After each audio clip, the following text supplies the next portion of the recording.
রসুল আজকেও উম্মতের জন্য কবরে কাঁদে, আজকেও কাঁদে। চোখের পানি কখনো শুকায় না, এখনো শুকায় নাই, এখনো জোরে, কিয়ামতের মাঠেও জড়বে। ও হবিগঞ্জের মানুষ, ওই রসুলকে আমরা কি দিলাম?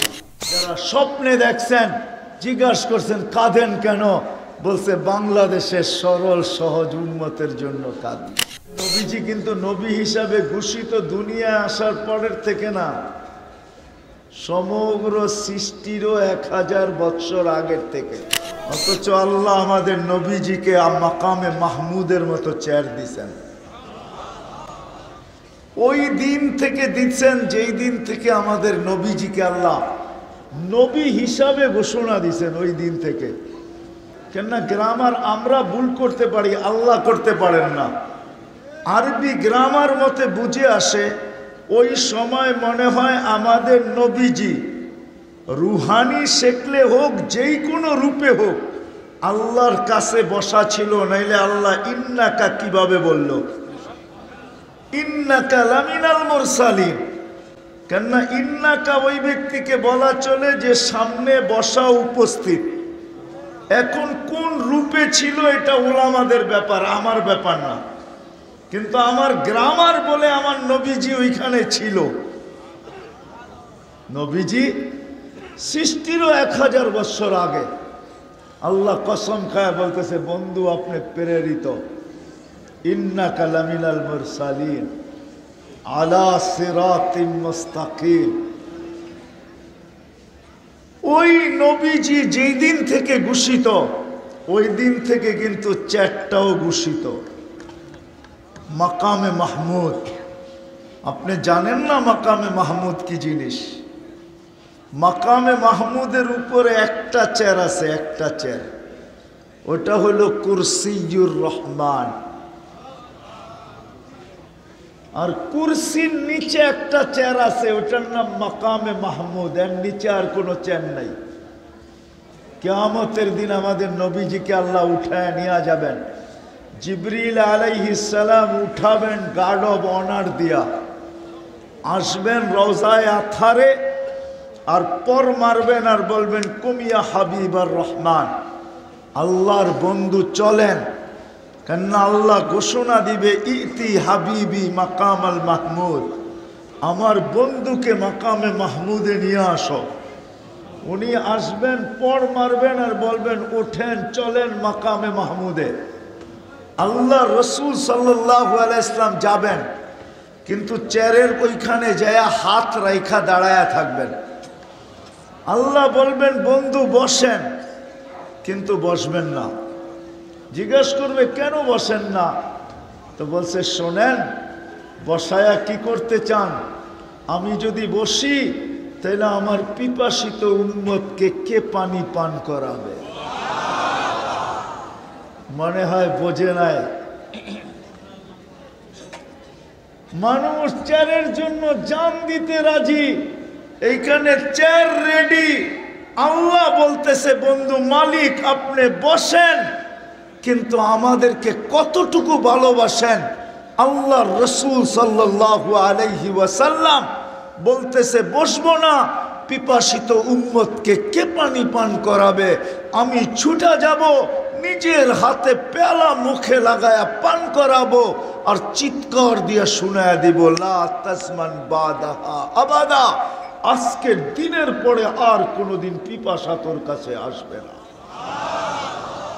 শুধু এইখানেই শেষ না, আমি পুলসেরাতে মিজানে ছুটা যাব, আর ওইখানে যে দেখতে থাকবো পাল্লা পিছে ঝুঁকে না সামনে।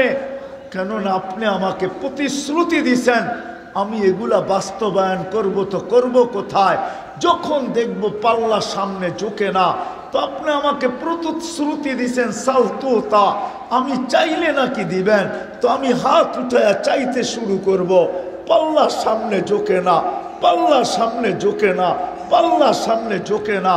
আমি চাইতে থাকবো ওই পর্যন্ত, যেই পর্যন্ত আপনি পাল্লা সামনে ঝুঁকায়া না দিবেন।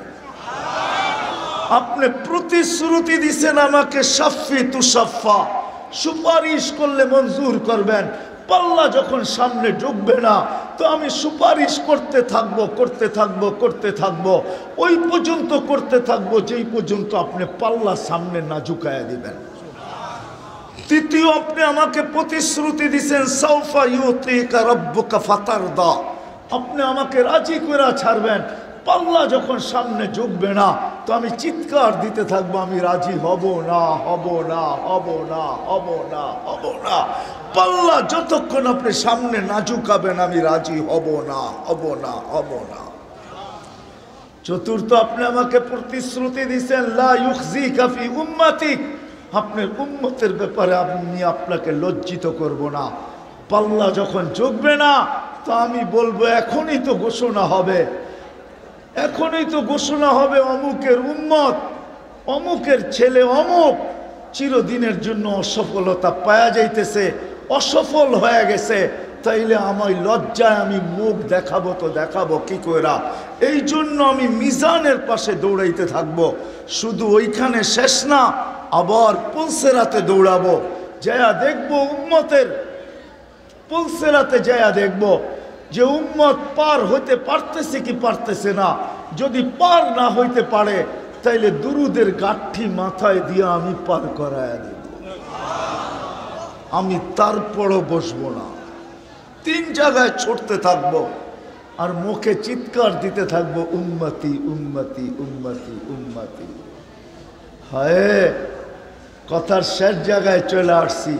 হবিগঞ্জের মানুষ যেই রসুল কিয়ামতের মাঠে, ওলামাদেরকে জিজ্ঞাসা করেন একজন রসুল একজন নবী কিয়ামতের মাঠে না মাকে চাবেন, না বোনকে চাবেন, না সন্তানকে চাবেন, সবাইকে ভুলবে আর শুধু নাফসি নাফসি চিৎকার দিতে থাকবে, নাফসি নাফসি নাফসি নাফসি। আদম থেকে নিয়ে ঈসা আলাইহিস সালাম পর্যন্ত সমস্ত নবী রসুল চিৎকার দিবে নাফসি নাফসি নাফসি নাফসি নাফসি নাফসি নাফসি, আল্লাহ আমাকে বাঁচান। কিন্তু আপনার আর আমার নবী চিৎকার দিবে উম্মতি উম্মতি উম্মতি। জানি না হবিগঞ্জের মানুষ বুঝবে কি বুঝবে না, হাসান হোসাইনের নামও নিবে না, অথচ কলিজার টুকরা ছিল দুইজনে। কোনো একদিনের কাহিনী, 2 ভাই মিলে আসছে নানা জানের কাছে, আইসা জিজ্ঞাসা করতেছে নানা জান আপনি উত্তম না আমরা দুইজন উত্তম? তো আল্লাহর রসুল বলছে আমি উত্তম। তো দুইজন হাসতে হাসতে কুটা। আল্লাহর রসুল জিজ্ঞাসা করতেছে হাসো কেন? কয় জবাব হয় নাই। কয় তাইলে? আমরা দুইজন উত্তম। কয় প্রমাণ? আমাদের আম্মা জানকে চিনেন? তা আল্লাহর রসুল বলে বলো তোমাদের আম্মা জানকে। তো আম্মা জানের পরিচয় দিয়া বলতেছে উম্মুকা লাইসা বিশাই, আমাদের আম্মা জানের সামনে আপনার আম্মা কিছুই না। আমাদের আব্বা জানকে চিনেন? তো বলছে বলো। তো আব্বার পরিচয় দিয়া বলছে আবুকা লাইসা বিশাই, আপনার আব্বা জান আমাদের আব্বা জানের সামনে কিছুই না। আমাদের নানা জানকে চিনেন? নানা জানকে? তো বলছে পরিচয় দাও। তো নানার পরিচয় দিয়া বলতেছে জাদ্দুকা লাইসা বিশাই, আমাদের নানা জানের সামনে আপনার নানা জানের তো মানুষ নামই জানে না। কোথায় আমার নানা আর কোথায় আপনার নানা? তা আল্লাহর রসুল দুজনকে উঠায়া বুকের ভিতরে লাগায়া চুমাইতে গাল ভরা ফেলছেন আর বলছেন নানা জান মাইনা নিলাম তোমরা দুইজনই উত্তম। হায় হায় হায় হায়, যে নাতির কথা মনে রাখ, চিৎকার দিয়া বলবে না, আমাদের কথা চিৎকার দিবে। আজকে যদি আমি এই মজমাকে জিজ্ঞাসা করি, একটা তো আল্লাহ দেখাইলাম, আরেকটা রসুল দেখাইতেছি, যে রসুল আমাদের জন্য কি করছেন আর কি করতেছেন আর কি করবেন আমি দেখাইলাম। কি করছেন ওটা তো সুস্পষ্ট, কি করছেন ওলামা জানে কি করছেন। 23 বছরের জীবনে কোনোদিন চোখের পানি উম্মতের জন্য শুকায়া দেখেন নাই। আজও কবরের উম্মতের জন্য চোখের পানি শুকায় না। হবিগঞ্জের মানুষ আমি পুরা জামাত নিয়ে আসতে পারি, এখানে টিম পুরা।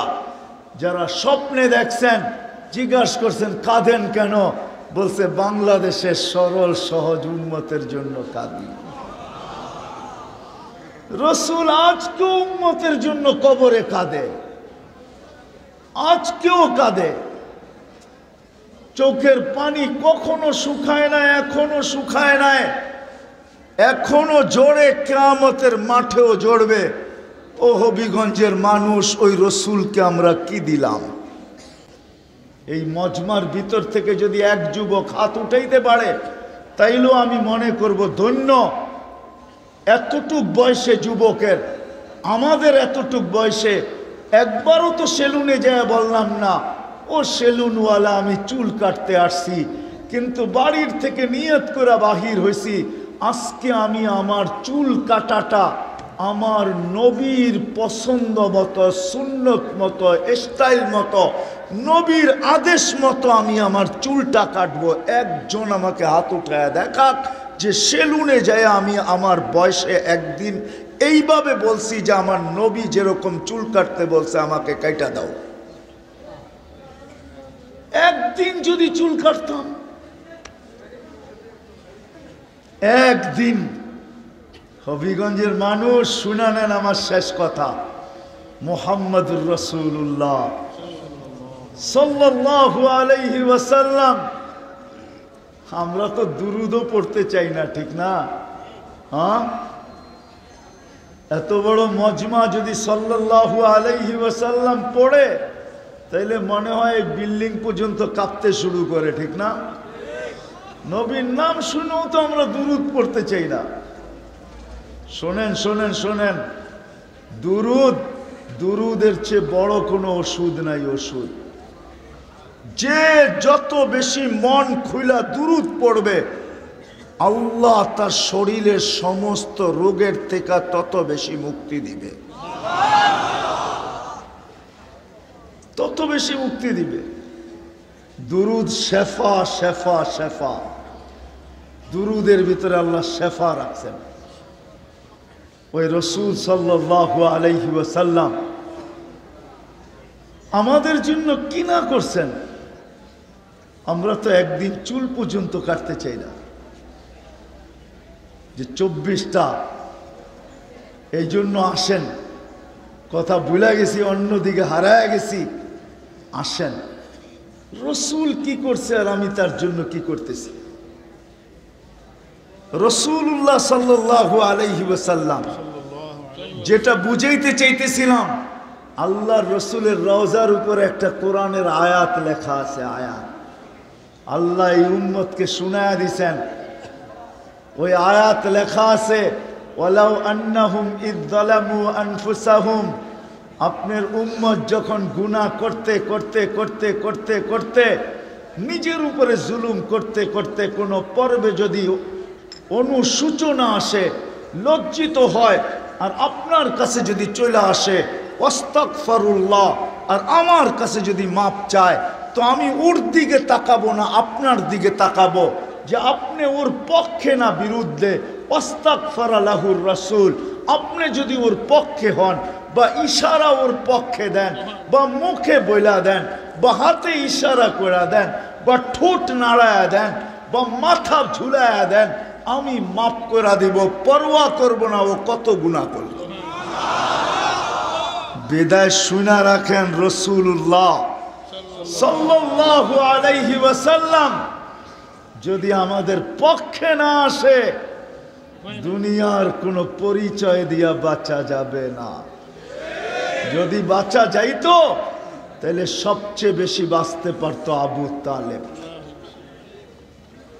যাকে আল্লাহ রসুল নিজের হাতে কবরে নামাইছেন। নিজের হাতে। চিনেন এই হাতের ছোঁয়া কি? আনাস ইবনে মালিক রাদিয়াল্লাহু তাআলা আনহুর দস্তরখানে খালি খানা খাওয়ার পরে হাত দুইটা দিয়ে একটু মুখ ছোঁয়া দিয়া দিছিলেন। ছোঁয়া মুছছিলেন হাত দুইটা। আনাস ইবনে মালিক রাদিয়াল্লাহু তাআলা আনহু জীবনে ওই দস্তরখানকে পানি দিয়া পরিষ্কার করেন নাই। ওনার পুরা জীবনে উনি আগুন দিয়া পরিষ্কার করছেন। আগুন জীবনে একবারও একটা সুতা পর্যন্ত জ্বালাইতে পারে নাই। যার হাতের ছোঁয়া লাগলে দুনিয়ার আগুন জ্বালানের ব্যাপারে অপারগ হয়, ওই হাত দিয়া চাচাকে কবরে নামাইছেন, আর চিৎকার দিয়া বলছেন আম্মি আম্মি মা তারাক্তালি সাবিলা, চাচা আমার জন্য কোনো রাস্তা রাখলেন না, কোনো রাস্তা আমার জন্য রাখলেন না, না কলেমা পড়লেন, না ঠোঁট হেলাইলেন, না চুপ থাকলেন। শেষমেশ চিৎকার দিয়া বললেন আলা মিল্লাতি আব্দুল মুত্তালিব। এতটুকু যদি না বলতেন তাইলে হয়তো একটা রাস্তা আমি বাহির করে নিতাম। চিৎকার দিয়ে চলে গেলেন।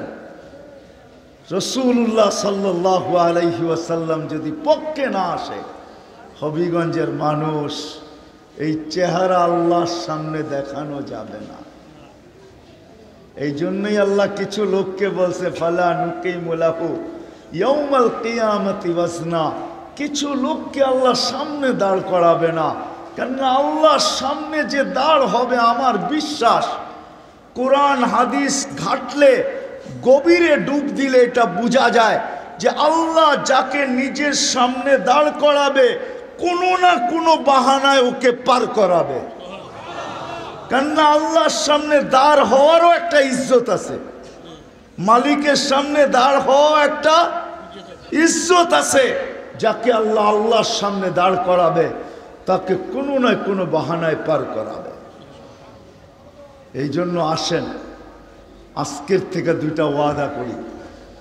একটা, আল্লাহর ডাকের থেকে আর কখনো পিছে থাকবো না। ওয়াদা পাক্কা? হ্যাঁ হ্যাঁ।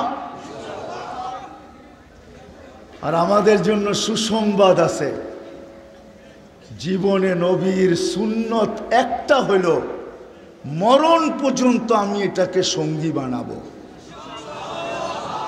একটা সুন্নত হইল, মরণ পর্যন্ত এটাকে কি বানাবো? আপনি যদি বলেন একটা সুন্নত, এটা কি কাজে দিবে আবার, ঠিক না? তাহলে আল্লাহ রসুল বলতেছে একটা সময় আসবে, সময় আসবে, আমার মনে হয় এটাই সেই সময় যেইখানে মানুষকে আল্লাহ সৃষ্টির ভিতরে শ্রেষ্ঠত্ব দিল, তা সত্ত্বেও মানুষ নিজেকে ওই শ্রেষ্ঠত্বকে বাদ দিয়া নিজেকে বানরের কাতারে দাঁড় করাইতে চায়। তা আমার মনে হয় এর চেয়ে অন্ধকার যুগ মনে হয় আর কোনোদিন আসবে না। যেইখানে মানুষকে আল্লাহ সৃষ্টির ভিতরে সবচেয়ে শ্রেষ্ঠত্ব দিল, নিজের কুদরতি হাতে তৈরি করলেন, খলাকতুহু বিয়াদিয়া, 10 মাস সময় নিয়ে তৈরি করলেন, আরো গণানো যায়। ওই সমাজের মানুষ যখন নিজেকে বানর প্রমাণিত করতে চায়, তো আমার মনে হয় এর চেয়ে অন্ধকার সময় আর কখনো আসবে না। এই সময় যদি একটা সুন্নতকে ধরা কবর পর্যন্ত যাওয়া যায়, আমার মনে হয় ওই হাদিস আজকের দিনের জন্যই, মান তামাসসাকা বিসুন্নতি ইনদা ফাসাদি উম্মতি ফালাহু আজরু মিয়াতু শহীদ। তাইলে আল্লাহ রসুল ওয়াদা করতেছেন, এক সুন্নত নিয়ে যদি তুমি ঝুলতে ঝুলতে, লটকাইতে লটকাইতে, ঝুলতে ঝুলতে কবর পর্যন্ত পৌঁছতে পারো, তো আমরা 100 শহীদের মালা দিয়ে তোমাকে স্বাগত জানাবো। এই জন্য একটা সুন্নত হইল আমি আমার জীবনের সঙ্গী বানাবো। রাজি? ওয়াদা? আর একটা কথা বলেই শেষ করব, এটা যুবকদেরকে বলবো। 14 তারিখ আসতেছে যুবক, আজকে কয় তারিখ? 26 তারিখ, ঠিক না? 14 তারিখ আসতেছে। খোদার ওয়াস্তে তোমাদের পায়ে হাত রেখা বলি, এখন পর্যন্ত বাংলাদেশের উপরে আল্লাহ নারাজ হন নাই। যদি নারাজ হইতো তাইলে করুণায় কথা সত্য হইতো যে বাংলাদেশ দুনিয়ার ভিতরে সবচেয়ে বেশি বিপর্যয় হইতো, কিন্তু বাংলাদেশে কোনো বিপর্যয় ঘটে নাই। সারা দুনিয়া এই কথা বলতে বাধ্য হয়েছে যে বাংলাদেশ দুনিয়ার ভিতরে 1 নম্বর যারা করুণাকে প্রতিরোধ করতে পারছে। বাংলাদেশের উপরে দ্বিতীয়। যদি আল্লাহ নারাজ হইতো তাহলে 7.8 ভূমিকম্প যখন আসছিল তো বাংলাদেশকে মাটির সাথে মিশায় চলে যেত। কেননা দুনিয়ার কোনো দেশ নাই যেখানে 7.8 ভূমিকম্প আসছে আর বিপর্যয় ঘটে নাই, এরকম ইতিহাসের পাতায় কোনো দেশ লেখা নাই। যদি লেখা থাকে ওটা শুধু বাংলাদেশ।